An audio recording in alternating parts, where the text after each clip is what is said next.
Doctor, talking about encephalitis, as talking about the Kanpur case, we have seen an outbreak there. So, first, we'll understand from you that what is encephalitis. Sakshi, let me put it very straight away. Encephalitis is also a viral disease. It is There are many types of encephalitis which keep occurring. Sometime back we used to listen Japanese encephalitis. There are many varieties. So usually in UP and Bihar and in Orissa, we have seen more cases and they keep occurring sporadically now and then.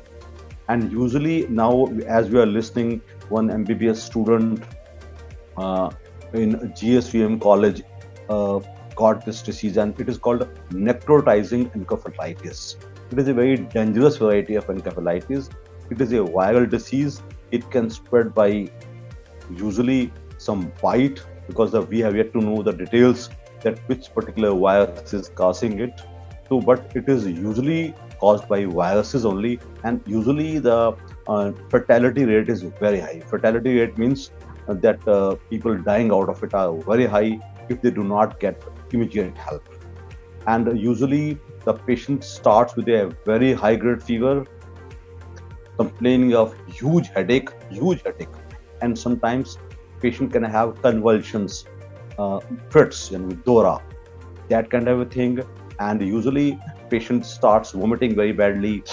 That means that right from the beginning the symptoms are very fulminant.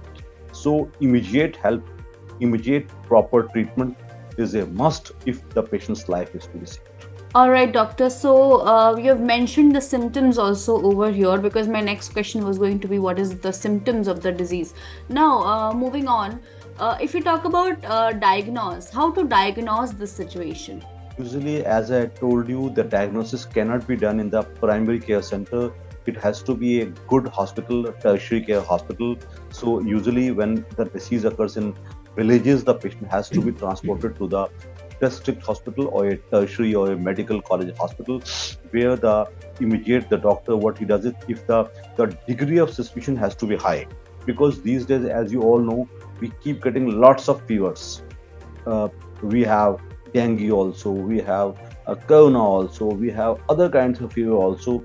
If the doctor has a high degree of suspicion, he goes for immediate lumbar puncture. Lumbar puncture means the fluid is to be taken from the vertebral bone into the vertebral bones. The fluid is taken, and that immediately clinches the diagnosis. Meanwhile, patients' blood count, etc., and high class laboratory, or be it a MRI or a CT scan, is done to clinch the diagnosis. Because when the first case occurs, doctors are not suspecting. It is only when the few cases have occurred, then the doctors start suspecting that he is getting this kind of cases from that particular zone. So the degree of suspicion becomes higher. So the doctor has to be a full team, and it has to be a good laboratory, good virological laboratory. So that's the kind of arrangement we have to make. And obviously, since this is a communicable disease, the teams from National Institute of Communicable Diseases, Delhi, or Institute of Virology in Pune, they usually reach such places, and they assist in local medical authorities in clinching the diagnosis. All right. So, doctor, if we talk about India in particular, does such cases, we've seen this case in the past also. Does this case comes with a Yes, history? yes. They keep occurring now and then, because as I told you on your channel earlier also, these days this is a fight between humankind and the microbes, whether they are bacteria. But of late, we have seen the viruses have become very big threat. Corona was also a virus. So we keep getting because these viruses keep mutating and keep changing. They keep attacking you. So wherever they see a vulnerable host, a person who is underfed, undernourished, so I think that such a kind of disease occurs. So it is not a new thing. We keep listening about the epidemics of encephalitis now and then in various parts of India. Okay, doctor. Thank you so much, doctor, for talking to the health site. And I think that was enough information because a lot of people were worried about this case that has happened in Kanpur. Thank you so much for joining in. Thank you.